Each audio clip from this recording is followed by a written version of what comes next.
সম্মানিত ভিউয়ার্স, আসসালামু আলাইকুম। চলে আসলাম নতুন একটি ভিডিওতে। আজকের ভিডিওতে চমৎকার পজিশনে একেবারে আপনারা দেখতে পাচ্ছেন 60 ফিট রাস্তা। এই রাস্তার পাশে একটা জমি দেখাচ্ছি। মূলত জমিটা হচ্ছে এটা, এখানে 7 কাঠা পরিমাণ জমি রয়েছে। এই জমিটা বিক্রয় হচ্ছে। আর জমির যে লোকেশনটা হচ্ছে উত্তরা 10 নম্বর সেক্টরের পশ্চিম পাশে।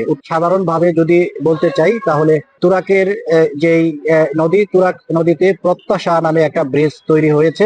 এই ব্রিজের একেবারে সন্নিকটে আপনারা এলাকার লোকেশনটা দেখেন, একেবারে চমৎকার একটা মেজর পজিশনে মূলত এই জমির অবস্থান। তো রাস্তার পাশে এই জমিটা মুখ পেয়েছে 50 ফিটের মতো, আপনারা দেখতে পাচ্ছেন স্ক্রিনে। এই যে জমিটা দেখাচ্ছি মূলত এই জমিটাই বিক্রয় হচ্ছে। জমির মূল্য প্রতি কাঠা 60 লক্ষ টাকা। একদম স্কোয়ার পজিশনের জমিটা আপনারা পাচ্ছেন 60 ফিট রাস্তার মুখ নিয়ে মাত্র 60 লক্ষ টাকা প্রতি কাঠা। এখানে জমি আছে 7 কাঠা। যদি নিতে চান আমাদের স্ক্রিনে থাকা নাম্বারে ফোন করুন।